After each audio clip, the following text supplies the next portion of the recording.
Antes de que les cuente todo desde el principio, necesito que sepan a dónde lleva esta historia, porque si les digo que terminó bien, les estaría mintiendo. Mi hijo Fernando terminó solo, arrepentido, con una sombra encima que no lo soltó en mucho tiempo. Y Samantha es la parte que más me pesa. Esa muchacha llegó a nuestra vida sin saber en lo que se estaba metiendo, sin saber que había algo que ya la estaba esperando, algo que no tiene nombre bonito ni explicación racional, algo que mi hijo trajo sobre ella por pura desesperación y egoísmo. Los que crean que la magia negra es cosa de película, que sigan pensando eso. Ojalá yo todavía pudiera pensar lo mismo. Fernando nació en Tehuacán, Puebla. Creció en nuestro pueblo como todos los muchachos de por aquí, jugando en la calle, ayudando en el campo cuando era necesario, aprendiendo a ser hombre de la manera en que se aprende en estos rumbos. Era un buen muchacho cuando era joven, eso se los digo con el corazón. Trabajador, respetuoso, con una sonrisa que te desarmaba. Pero los años y las malas decisiones van cambiando a las personas, y Fernando no fue la excepción. A los 28 años se casó con una mujer buena, una mujer de trabajo y de su casa. Tuvieron hijos, construyeron algo juntos, y yo, como madre, pensé que mi hijo había encontrado su camino. Pensé que lo que habíamos sembrado en él había dado frutos. Me equivoqué. No sé exactamente cuándo empezó todo. Supongo que estas cosas no empiezan en un día. Empiezan con un pensamiento, luego con una mirada, luego con una conversación que no debió darse. Fernando tenía 36 años cuando conoció a Samantha. Yo no la conocí al principio, claro que no. Me enteré de su existencia mucho después, cuando ya todo estaba hecho y ya no había manera de deshacerlo. Samantha era joven, mucho más que él. Una muchacha de nuestra misma región, de familia humilde, trabajadora. No era una mala persona, eso quiero dejarlo claro desde ahora, porque lo que le pasó a ella no fue culpa suya. Ella fue víctima. Víctima de la mentira de mi hijo y de algo mucho peor que vino después. Fernando la fue buscando, la fue enamorando poco a poco, y lo hizo ocultándole lo más importante, que tenía esposa, que tenía hijos, que tenía una vida entera del otro lado. Samantha creyó estar conociendo a un hombre libre, a alguien disponible, alguien con quien construir algo. Mi hijo le fue mintiendo con una habilidad que me duele reconocer, porque esa habilidad para el engaño, no sé de dónde la sacó, pero desde luego, no fue de mí. La relación entre ellos creció rápido, más rápido de lo que debió, y llegó un punto en que Fernando tomó una decisión que todavía hoy no entiendo cómo pudo tomar. Rentaron un pequeño departamento juntos, un cuartito en la parte baja de un edificio viejo, en un pueblo cercano al nuestro. Y Fernando empezó a llevar dos vidas al mismo tiempo, yendo y viniendo, inventando pretextos, mintiendo en su casa, mintiendo en ese departamento, mintiéndose a sí mismo. Durante meses nadie supo nada, o al menos eso creía Fernando. Pero su esposa no era tonta. Las mujeres que aman con sinceridad desarrollan un sentido muy fino para notar cuando algo está mal. Ella notó los cambios en él, los silencios, las llegadas tarde, el celular siempre boca abajo, la distancia en sus ojos cuando estaba en casa. Y un día, sin decirle nada a nadie, empezó a seguirlo.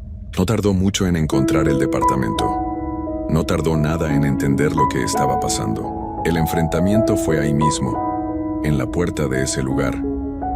No voy a detallarles todo lo que se dijo porque parte de eso me lo contó mi hijo mucho después, ya cuando estaba tratando de confesar todo. Y parte me lo imagino porque conozco el dolor que se siente cuando alguien que amas te destroza la confianza. Pero lo importante es que en ese enfrentamiento, Samantha se enteró de la verdad. Se enteró de que ese hombre con el que llevaba meses viviendo tenía esposa e hijos. Se enteró de que todo había sido una mentira desde el primer día. Me dijeron que Samantha lloró mucho, que se quedó sin palabras, que cuando pudo hablar le dijo a Fernando que no quería volver a verlo, que se fuera y que no regresara. Y Fernando regresó con su esposa. Regresó porque no le quedaba de otra, pero no regresó contento ni arrepentido de verdad. Regresó con una herida en el orgullo que se fue pudriendo por dentro. A mi hijo no le dolía haber lastimado a 2 mujeres. Le dolía haberlo perdido todo. Le dolía que Samantha lo hubiera rechazado. Y esa diferencia, esa pequeña pero enorme diferencia, es la que explica lo que hizo después. Se deprimió. Se encerró en sí mismo. No dormía bien. No comía bien. Yo lo veía cuando pasaba a visitarme y me preguntaba qué le pasaba, pero él me decía que nada, que era el trabajo, que estaba cansado. Mentiras, siempre mentiras. Hasta que un día llegó a mi casa con una cara que nunca le había visto, una cara que me asustó, y me dijo que necesitaba hablar. Lo que me contó esa tarde me heló la sangre, no por lo que ya había hecho, sino por lo que estaba pensando hacer. Fernando me dijo que no podía dejar de pensar en Samantha, que la extrañaba de una manera que no podía controlar, que quería recuperarla, pero también quería quedarse con su familia, que no quería soltar ninguna de las 2 cosas, y que alguien, un conocido suyo de esos que uno no debería escuchar, le había dicho que había una manera de hacer que Samantha regresara con él, sin importar lo que ella quisiera. Yo supe de inmediato de qué estaba hablando. En nuestros pueblos eso no es desconocido. La gente le llama de muchas maneras: trabajo, amarre, brujería. Yo le dije que no. Se lo dije claro, se lo dije enojada, se lo dije con miedo. Le dije que esas cosas no eran juego, que las personas que se metían con ese tipo de prácticas siempre terminaban pagando un precio, y que ese precio a veces no lo pagaban solos. Fernando me escuchó en silencio. Asintió con la cabeza, me dijo que tenía razón, se fue. Y yo me quedé pensando que lo había convencido. Qué equivocada estaba. Semanas después me enteré por un conocido del pueblo que Fernando había ido con una mujer. Una señora de un rancho cercano que era conocida en toda esa región por hacer trabajos. No de los trabajos que se anuncian en los periódicos, no de los que prometen suerte en el negocio o en el amor, de los otros, de los que la gente nombra en voz baja y con miedo. Esa mujer le pidió cosas que me revuelven el estómago cada vez que las recuerdo. Prendas íntimas usadas, tanto de él como de Samantha. Y otras cosas que no voy a nombrar aquí porque hay cosas que, aunque sean verdad, no hay necesidad de decirlas con todas sus letras. Lo importante es que Fernando consiguió lo que esa mujer le pidió y se lo llevó. Y esa señora hizo lo que hacía, un ritual, un amarre, de los más fuertes, según me dijeron después personas que saben de estas cosas, de los que no se deshacen fácil. Samantha regresó. Eso me lo contó Fernando con una mezcla de alivio y de algo más que ahora reconozco como el inicio del miedo, aunque en ese momento él no lo quisiera ver así. Samantha apareció, lo buscó, le dijo que no podía estar sin él, que lo extrañaba, que quería volver. Fernando estaba feliz, o creía estarlo, pero yo, cuando me enteré, no sentí alivio, sentí un frío raro en el pecho. Porque la manera en que me describió ese regreso no sonaba natural. Sonaba a que algo la había empujado de regreso sin que ella entendiera bien por qué. Y eso, en lugar de darme esperanza, me dio terror. Las primeras semanas todo parecía normal. Pero poco a poco Fernando empezó a notar cosas.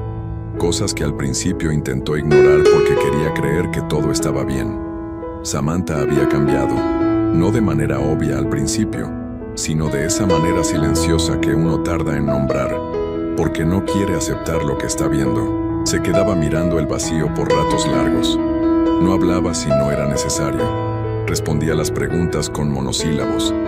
A veces Fernando llegaba al cuartito y la encontraba sentada en un rincón, con la vista fija en la pared, sin moverse, como si estuviera esperando algo que nadie más podía ver.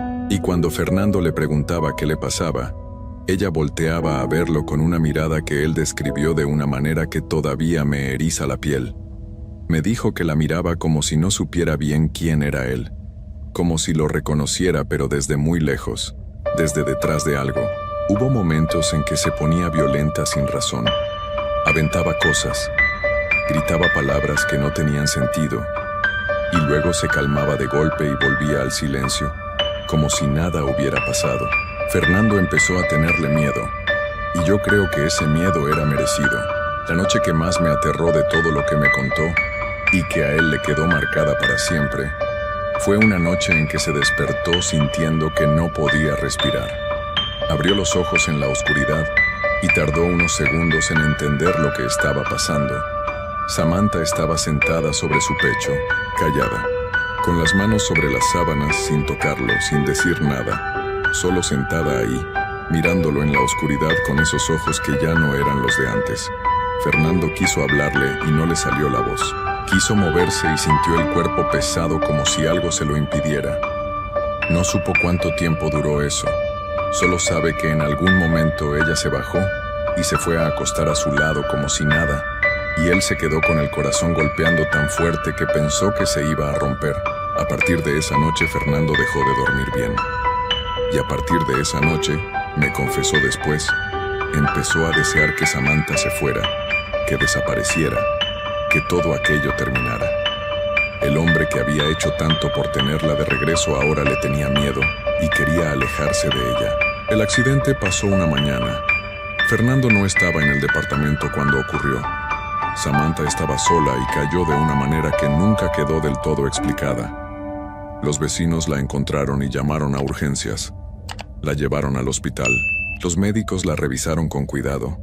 Le hicieron estudios. No encontraron daño en el cerebro, ninguna lesión que explicara lo que pasó después. Pero Samantha ya no habló. Salió del hospital sin poder decir una sola palabra. Y su movilidad, que ya era lenta y rara desde hacía semanas, se volvió todavía más limitada. Caminaba despacio, con esfuerzo, como si el cuerpo le pesara el doble. Los médicos no tenían respuesta. Dijeron que a veces estos cuadros aparecían sin causa aparente, que había que esperar, que tal vez con el tiempo mejoraría. No mejoró. Fernando, para ese entonces, ya estaba completamente desconectado de ella. El miedo se había convertido en distancia, y la distancia en abandono. Un día, sin mucho aspaviento, la llevó a casa de sus padres. Les dijo que no podía cuidarla solo, que necesitaba su familia cerca. Y se fue. Se fue y no volvió a verla. Yo me enteré de todo esto después cuando Fernando finalmente me contó la historia completa. Me la contó una noche que llegó a mi casa temblando, con la mirada de un hombre que carga algo demasiado pesado. Me la contó porque necesitaba sacársela del pecho, y yo lo escuché, aunque cada palabra me dolía más que la anterior. Samantha murió en casa de sus padres. No fue rápido, fue lento, muy lento. Como si algo la fuera apagando por dentro de a poco. Dejó de comer bien. Dejó de responder cuando le hablaban. Se fue quedando quieta. Y un día simplemente no despertó. Cuando le avisaron a Fernando, él me llamó. Yo esperaba escuchar en su voz algo, cualquier cosa.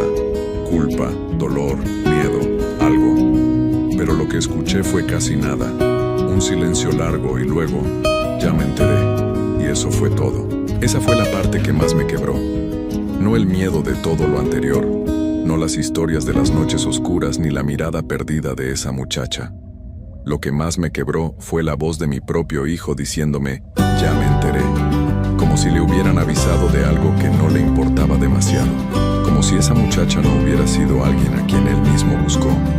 Persiguió, mintió y luego arrastró a algo que ninguno de los dos entendía. Yo no soy quien para juzgar lo que existe y lo que no existe en este mundo.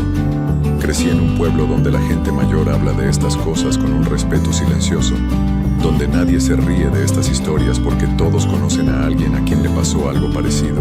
No sé con exactitud qué fue lo que esa señora le hizo a Samantha. No sé si lo que le ocurrió fue consecuencia directa de ese ritual, o si fue algo que ya estaba en ella y simplemente se detonó. Esas respuestas no las tengo. Lo que sí sé es que una muchacha joven y sana entró a la vida de mi hijo y que salió de ella de la peor manera posible y que mi hijo fue parte de eso. No el único responsable quizás, pero sí el que abrió la puerta. Fernando siguió viviendo, siguió cargando con eso. Yo lo observé cambiar en los años siguientes. Se volvió más callado, más asustadizo, con un sobresalto fácil cuando algo lo tomaba por sorpresa.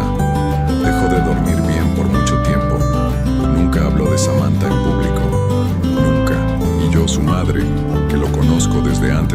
creciera, sé que hay noches en que algo lo despierta. Sé que hay noches en que se sienta en la oscuridad y piensa en esa muchacha sentada sobre su pecho en silencio, mirándolo. Sé que esa imagen no lo ha soltado del todo. Hay precios que se pagan en vida y hay cosas que una vez que se tocan no se pueden dejar de sentir. Antes de que esta historia llegue a su fin, necesitas saber algo. Todo lo que estás a punto de escuchar sucedió en una casa común, en una colonia tranquila de Ecatepec, Estado de México. Una casa con macetas en la entrada, cortinas de flores en las ventanas y una mujer mayor que saludaba a los vecinos con una sonrisa. Nadie imaginó jamás lo que ocurría puertas adentro. Nadie sospechó que la persona más cercana podía ser también la más peligrosa. Lo que vas a escuchar no es un cuento, es la historia de Cristina, una madre que dejó que algo muy oscuro creciera dentro de ella, hasta que ese algo la consumió por completo y arrastró consigo a las dos personas que más la querían. Quédate, porque esta historia tiene un final que muy pocos pudieron creer cuando lo supieron. Cristina tenía 62 años cuando todo empezó a cambiar. Era una mujer delgada, de cabello entrecano que siempre peinaba hacia atrás con una liga, de esas que uno ve en el mercado comprando verduras o en la farmacia preguntando por sus medicamentos.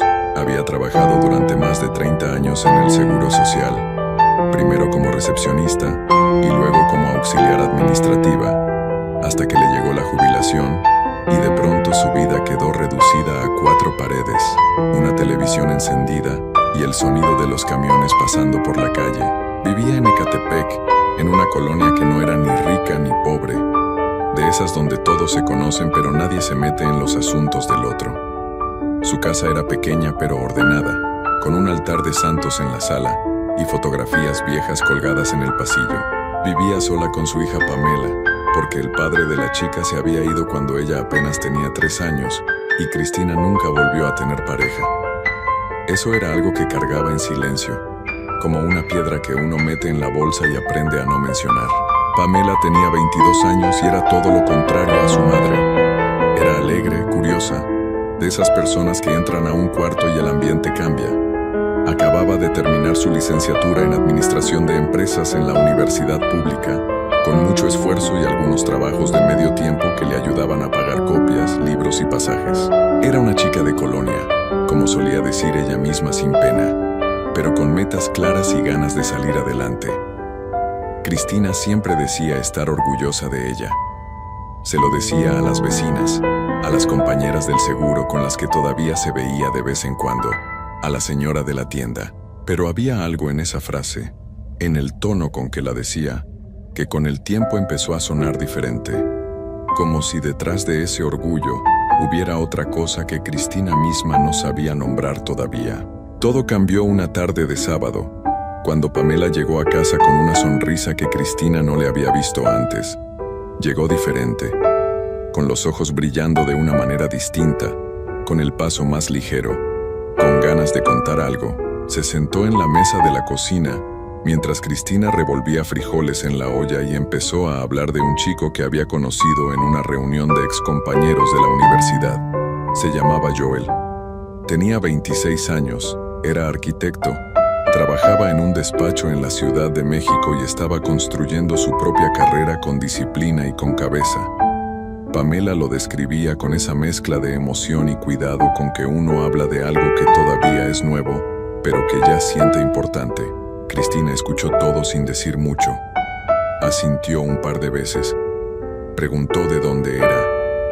Y cuando Pamela se fue a su cuarto esa noche con el celular en la mano y la sonrisa todavía puesta, Cristina se quedó sola en la cocina con la olla ya apagada y un silencio extraño que no supo muy bien de dónde venía.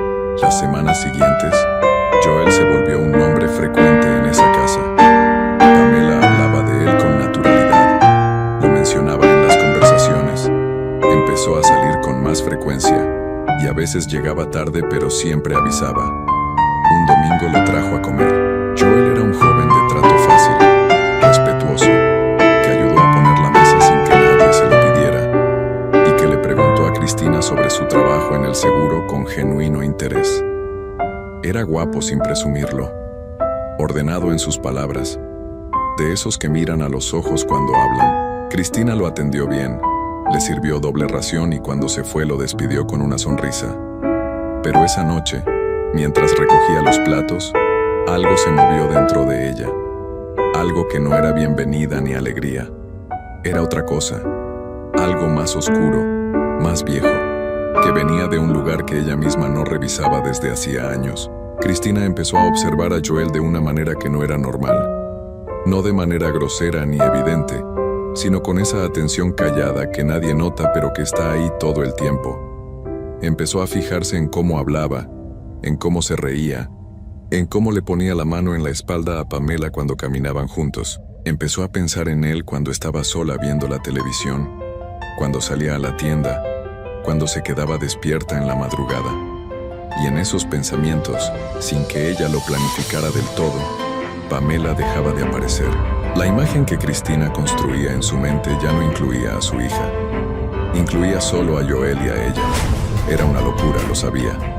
Pero los pensamientos locos no se van solo porque uno los reconozca. A veces se quedan, a veces crecen. La relación de Pamela y Joel avanzó con pasos firmes. A los 4 meses ya eran novios formales. A los 6, Joel había ido a comer varias veces más. Había conocido a la abuela de Pamela. Había hablado del futuro con una seriedad que asustaba un poco, pero también llenaba de esperanza. Pamela estaba consiguiendo su primer trabajo formal en una empresa pequeña de logística. Las cosas le estaban saliendo bien. A cualquier madre eso debería haberle llenado el corazón. A Cristina le llenó otra cosa. Una amargura silenciosa que ella disfrazaba de preocupación.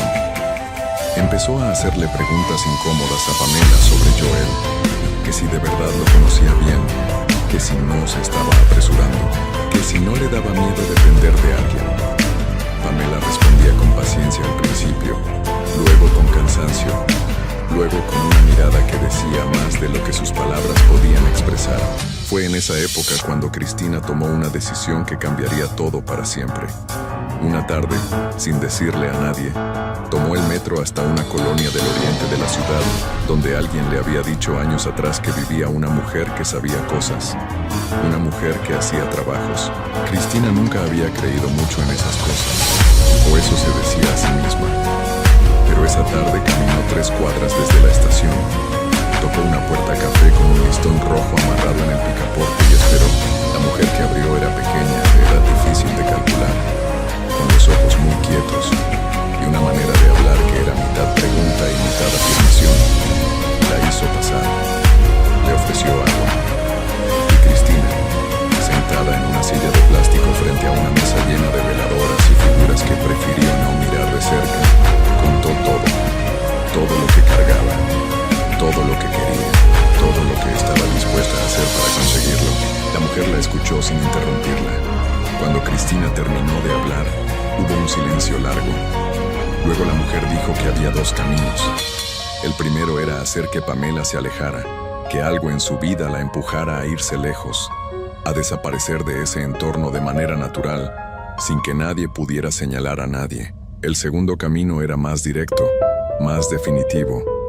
Y la mujer lo dijo con la misma calma con que había dicho todo lo demás, como si estuviera describiendo el clima. Desvivir a la hija. Cristina escuchó esa palabra, desvivir, y algo en su interior debería haberse roto ahí mismo. Pero no se rompió, o si lo hizo, los pedazos no hicieron ruido. Se quedó callada un momento, y luego preguntó cuánto costaba el segundo camino. Salió de esa casa con un frasco pequeño de vidrio oscuro guardado en la bolsa de su mandilera, y con una deuda que se comprometió a pagar en 2 partes. El frasco contenía un líquido café claro, casi sin olor, que la mujer le explicó cómo usar. Unas gotas en una infusión caliente, de preferencia algo que la chica tomara seguido. Cristina sabía perfectamente que Pamela tomaba té de manzanilla todas las noches antes de dormir, porque le costaba trabajo conciliar el sueño. Lo había tomado desde la preparatoria. Era una costumbre que la propia Cristina le había enseñado. Durante varios días Cristina no hizo nada. El frasco estuvo guardado en el fondo de su cajón de ropa interior, debajo de unas medias enrolladas, y hubo noches en que Cristina pensó en tirarlo, en ir al baño y vaciarlo en el drenaje y olvidarse de todo. Pero no lo tiró. Se dijo que solo lo estaba pensando, que no lo haría de verdad. Y mientras se decía eso, seguía viéndose preparar el té de Pamela todas las noches, seguía escuchando los buenos noches de su hija, seguía mirando las fotos del pasillo donde Pamela aparecía de niña, con los dientes de leche y el cabello en 2 colitas, y aún así, una noche de martes sin nada especial, mientras el agua hervía en la tetera y Pamela estaba en su cuarto hablando por teléfono con Joel, Cristina abrió el cajón, sacó el frasco y contó las gotas sobre la taza humeante. Pamela comenzó a sentirse mal 2 semanas después. Al principio fue cansancio, de ese que uno atribuye al trabajo nuevo y al estrés. Luego vino la falta de apetito, los dolores de cabeza frecuentes, un malestar general que no tenía nombre claro. Fue al médico y los análisis no mostraban nada concreto. Le dijeron que descansara, que tomara vitaminas, que redujera el estrés. Pamela intentó seguir con su vida normal, pero cada semana que pasaba se notaba más delgada, más pálida, con menos energía. Joel se preocupó muchísimo y empezó a acompañarla a las consultas, a investigar médicos especialistas, a buscar segunda y tercera opinión. Cristina también la acompañaba, claro. Le preparaba caldos, le llevaba medicamentos, le acomodaba la almohada y seguía sirviendo el té todas las noches. La salud de Pamela se fue apagando en el transcurso de pocas semanas, con una rapidez que dejó sin palabras a todos los médicos que la vieron. Ninguno pudo dar una explicación satisfactoria. Hablaron de enfermedades autoinmunes, de procesos raros, de casos que no seguían el patrón esperado. Joel pasó noches enteras en el hospital sin moverse de su lado. Cristina también estuvo ahí, con su cara de madre angustiada, tomando café de la máquina del pasillo, recibiendo los abrazos de los familiares que llegaban a acompañar. Nadie la cuestionó. ¿Por qué habrían de hacerlo? Era la madre. Era quien más la quería en el mundo. Eso todos lo daban por descontado. Pamela murió una tarde de jueves. Tenía 22 años. El cuarto del hospital olía a desinfectante y había una televisión encendida en el pasillo que nadie estaba mirando. Joel se quedó sentado junto a la cama durante un tiempo que nadie supo calcular, con la mano de ella entre las suyas sin poder hablar. Cristina lloró. Lloró mucho y con fuerza, y nadie dudó de ese llanto porque venía de las entrañas, porque sonaba a algo real, y quizás lo era, a su manera retorcida y oscura, porque incluso las personas que hacen cosas terribles sienten cosas, solo que las sienten mal, solo que las sienten al revés. El duelo que siguió fue duro para todos. Los amigos de Pamela se reunieron varias veces en esas primeras semanas, se mandaban mensajes, se buscaban para recordarla. Joel quedó destrozado de una manera que iba más allá de lo que las palabras podían describir. Dejó de ir a trabajar unos días. Luego volvió, pero no era el mismo. Cometía errores que antes nunca habría cometido. Se distraía, llegaba tarde. Sus compañeros lo notaron. Su jefe le ofreció tiempo libre. Joel lo rechazó porque no sabía qué hacer con el silencio. Cristina aprovechó ese dolor. Empezó a buscar a Joel con pretextos pequeños. Que si quería venir a comer, que tenía cosas de Pamela que quizás él querría guardar, que se sentía sola y que él era lo único que le quedaba de su hija. Joel, que era un hombre bueno y que sentía un respeto genuino por la madre de Pamela, respondió a esos acercamientos con la generosidad del que está en duelo y no tiene fuerzas para poner límites. Fue a comer algunos domingos. Escuchó a Cristina hablar de Pamela durante horas. La dejó tomar su mano cuando ella lloraba. Y poco a poco, sin que él lo planeara ni lo eligiera, empezó a aparecer en esa casa con más frecuencia. Lo que Cristina no entendió, o no quiso entender, es que un trabajo de ese tipo no fabrica sentimientos donde no los hay. Joel no la miraba como ella quería que la mirara. La respetaba, la cuidaba, se preocupaba por ella porque era la madre de la mujer que había amado. Pero no había otra cosa. No podía verla. Cristina esperaba que con el tiempo algo cambiara, que la presencia constante, los guisos, las atenciones, las conversaciones largas construyeran algo más. Pero Pero Joel era una persona que empezó a apagarse de adentro hacia afuera. No comía bien. Dejó de hacer ejercicio. Perdió el hilo de sus proyectos en el trabajo y finalmente el despacho donde laboraba tuvo que prescindir de él. Dejó de ver a sus amigos. Dejó de llamar a su familia. Se volvió una sombra de lo que había sido. Alguien que existía pero que no vivía. Que respondía cuando le hablaban pero que ya no iniciaba nada por cuenta propia. Cristina lo veía así y en lugar de sentir culpa sentía desesperación. Había destruido a su propia hija para quedarse con un hombre que ahora no era capaz de darle nada. Volvió a la mujer de la puerta café. Regresó al cuarto de las veladoras y se sentó en la misma silla de plástico. Le dijo que el trabajo no había funcionado, que el muchacho estaba ahí pero no estaba, que no respondía como ella necesitaba. La mujer la escuchó de nuevo con esa calma que a Cristina empezaba a ponerle los nervios de punta. Y luego le dijo algo que Cristina no esperaba. Le dijo que lo que había hecho tenía un precio que ella todavía no había terminado de pagar, que había cosas que se podían hacer y otras que no, y que cuando uno cruzaba ciertos límites, el camino de regreso se cerraba para siempre. Pero Cristina no quería escuchar eso. Cristina quería soluciones.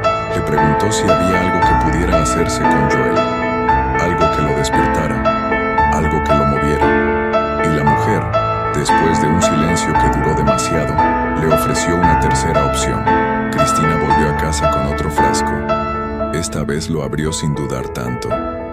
Esta vez no hubo semanas de espera ni noches mirando el cajón. Esta vez fue rápido. Y Joel, que ya no tenía fuerzas para notar nada raro, que tomaba lo que le ponían enfrente porque ya no tenía voluntad propia, tomó el té que Cristina le preparó sin preguntar nada. Lo encontraron 3 días después. Un vecino de Joel, preocupado porque no contestaba el teléfono desde hacía más de 72 horas, avisó al encargado del edificio. Cuando entraron al departamento todo estaba en orden, sin señales de violencia ni de nada fuera de lugar, solo Joel, que había dejado de estar en el mundo de la misma manera silenciosa e inexplicable en que le había pasado a Pamela meses antes. Las autoridades revisaron todo con cuidado. No había señales claras, pero había algo. Siempre hay algo. Uno de los investigadores notó que el nombre de Cristina aparecía con frecuencia en el historial del teléfono de Joel. Aparecía en el de Pamela también, claro, pero eso era normal. Lo que no era tan normal era la cantidad de visitas que Joel había hecho a esa casa en los últimos meses, siendo que ya no era el novio de nadie. Empezaron a hacer preguntas. Hablaron con vecinos, con familiares de Joel, con los compañeros del trabajo. Nadie tenía nada concreto, pero las piezas empezaban a tomar una forma que no era coincidencia. Cuando fueron a hablar con Cristina, ella abrió la puerta con su cara de siempre.